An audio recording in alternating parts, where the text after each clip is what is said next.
Bismillahirrahmanirrahim. Assalamualaikum warahmatullahi wabarakatuh. Alhamdulillah wa syukrillah wa la khawla wa la quwata illa billah. Alhamdulillahilladzi arsala rasulahu bil huda wa dinil haq liyudhhirahu 'ala dini kullih walau karihal musyrikun. Wa qala Allahu ta'ala fil Qur'anil Karim, a'udzu billahi minasyaitonir rajim. Bismillahirrahmanirrahim. Ya ayyuhalladzina amanu ittaqullaha haqqa tuqatih wa la tamutunna illa wa antum muslimun. Wa qala Rasulullah sallallahu alaihi wasallam, man mata wa huwa ya'lamu annahu la ilaha illallah dakhalal jannah. Alhamdulillah alamin. Kaum muslimin yang dirahmati Allah Subhanahu wa taala. Alhamdulillah pada pagi hari ini saya akan menyampaikan sebuah materi di mana materi ini adalah materi tentang kristologi, di mana kita harus memahami ilmu ini untuk semakin menguatkan kita tentang ajaran yang benar hanyalah ajaran Islam. Dan yang kedua, tentunya mudah-mudahan kita bisa menjelaskan kepada banyak orang tentang keimanan Islam, di mana Islam dia juga mengimani kitab-kitab sebelumnya, mengimani Al-Quran, mengimani tentang Injil, mengimani tentang Taurat, Zabur, Suhuf, dan lembaran-lembaran kitab firman Allah yang lainnya. Ya. Dan kita juga mengimani nabi-nabi sebelumnya, ya, termasuk Nabi Yesus alaihissalam, ya, dan nabi yang terakhir yang Allah utus sebagai penutup dari para nabi, yaitu Nabi Muhammad sallallahu alaihi wasallam.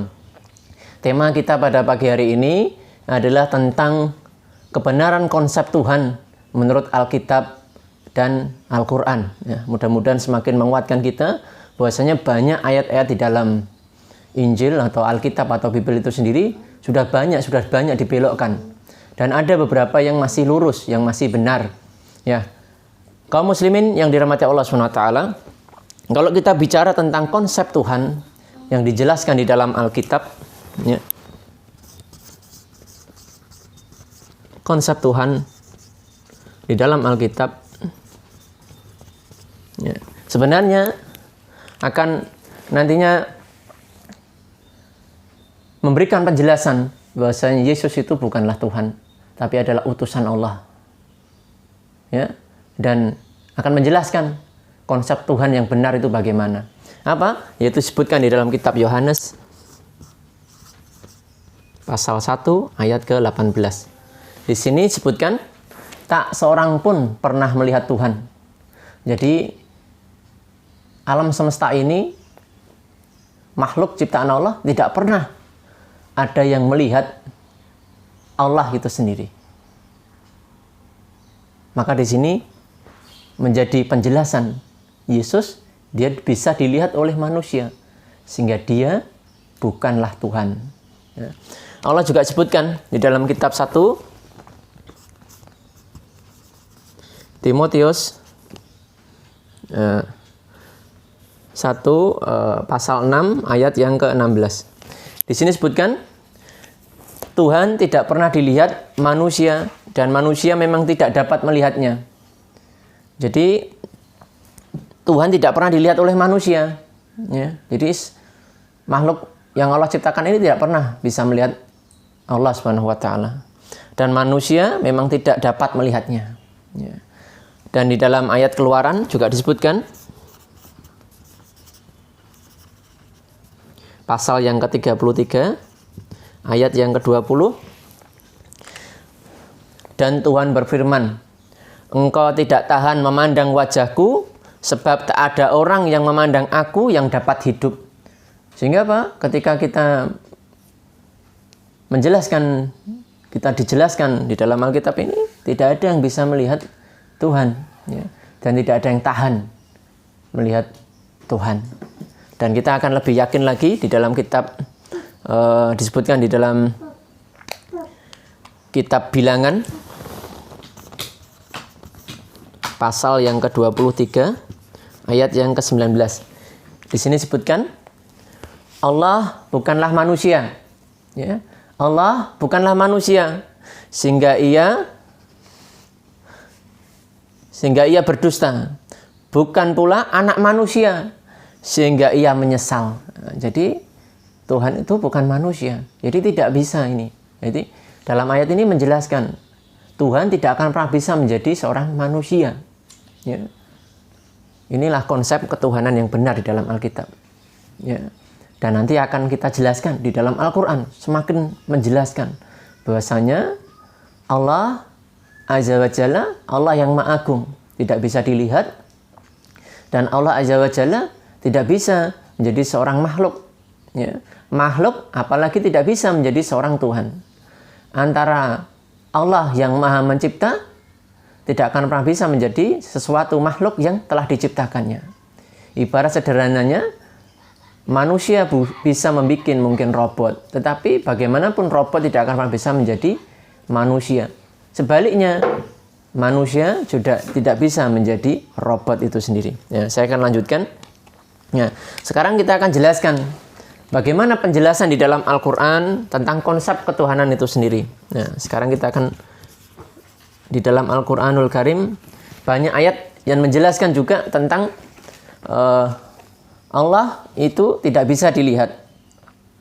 La tudrikuhul absar wa huwa yudrikul absar wa huwal latiful khabir.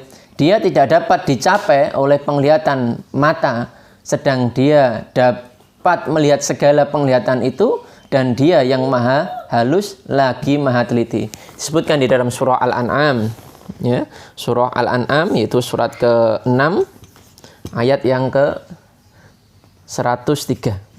Di sini menjelaskan bahwasanya manusia yang serba terbatas ini tidak bisa melihat Allah Subhanahu wa taala, sedangkan Allah maha melihat. Ya. Dan kejadian dulu pernah juga di dalam sebuah kisah, di dalam kisah Nabi Musa alaihissalam di dalam surah Al-A'raf, yaitu surat ke-143. Walamma jaa Musa limiqatina wa kallamahu rabbuhu qala rabbi arini anzur ilaik qala lan tarani walakin anzur ilal jabali fa in istaqarra makanahu fasawfa tarani falamma tajalla rabbuhu lil jabali ja'alahu dakkan wa kharra Musa sa'iqa falamma afaqa qala subhanaka tubtu ilaika wa ana awwalul mu'minin. Dan ketika Musa datang untuk munajat pada waktu yang telah kami tentukan dan Tuhan telah berfirman langsung kepadanya, Musa berkata, "Ya Tuanku, tampakkanlah dirimu kepadaku agar aku dapat melihat engkau." Jadi ini Nabi Musa meminta kepada Allah agar Nabi Musa bisa melihatnya. Lalu Allah berfirman, "Engkau tidak akan sanggup melihatku, namun lihatlah ke gunung itu. Jika ia tetap di tempatnya sebagai sedia kala, niscaya engkau dapat melihatku." Maka ketika Tuhannya menampakkan keagungannya kepada gunung itu hancur luluh. Dan Musa pun langsung jatuh pingsan. Setelah Musa sadar, dia berkata, "Maha suci engkau, dan aku bertobat kepada engkau, dan aku adalah orang yang pertama-tama beriman." Ya, kaum muslimin yang dirahmati Allah SWT. Maka di dalam Alkitab ini, di dalam Al-Quran juga dijelaskan, Allah tidak bisa dilihat. Ya. Sedangkan ini sebagai bantahan juga, Yesus bisa dilihat. Maka dia bukanlah Tuhan. Tuhan, Allah Azza wa Jalla adalah yang menciptakan Yesus alaihissalam, yang telah mengutus Yesus alaihissalam untuk Bani Israel. Ya, makanya dalam konsep Islam Allah itu Esa. Ya, sebagaimana disebutkan di dalam surah Al-Ikhlas. Ya, Qul huwallahu ahad, katakanlah Allah itu Esa. Katakanlah Allah itu Esa. Ya. Allahus Samad, Allah itu tempat bergantung. Jadi Allah Azza wa Jalla yang Maha Kuasa. Maka jika ada makhluk yang dia butuh sesuatu, maka dia bukan Tuhan. Ya.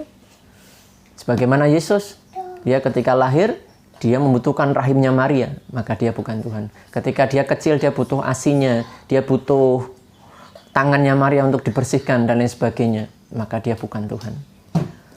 Allahus Samad, lam yalid wa lam yulad. Allah itu dia tidak melahirkan dan tidak dilahirkan. Kalau yang melahirkan dan dilahirkan, dia bukan Tuhan, dia adalah makhluk. Ya. Allahus Samad, lam yalid wa lam yulad wa lam yakul lahu kufuwan ahad, dan tidak ada yang setara dengan dia. Maka hadirin kaum muslimin yang dirahmati Allah Subhanahu wa taala, mudah-mudahan dengan penjelasan ini semakin menguatkan kita bahwasanya ajaran Islam lah ajaran yang benar, dan menguatkan kita penjelasan bahwasanya Yesus bukanlah Tuhan, dia adalah utusan Allah. Dan ketika kita menjadikan Yesus ini adalah sebagai Tuhan, ya, atau anak Tuhan, maka hakikatnya kita telah menyekutukannya, ya. Dan ketika kita menyekutukannya atau melakukan perbuatan syirik ini, maka seluruh amal ibadah kita, amal soleh kita akan dihapus oleh Allah, dan kelak di yaumil qiyamah kita termasuk orang-orang yang merugi. Ini yang bisa saya sampaikan. Akhirul dawana usikum wa nafsi bitaqwa. Assalamualaikum warahmatullahi wabarakatuh.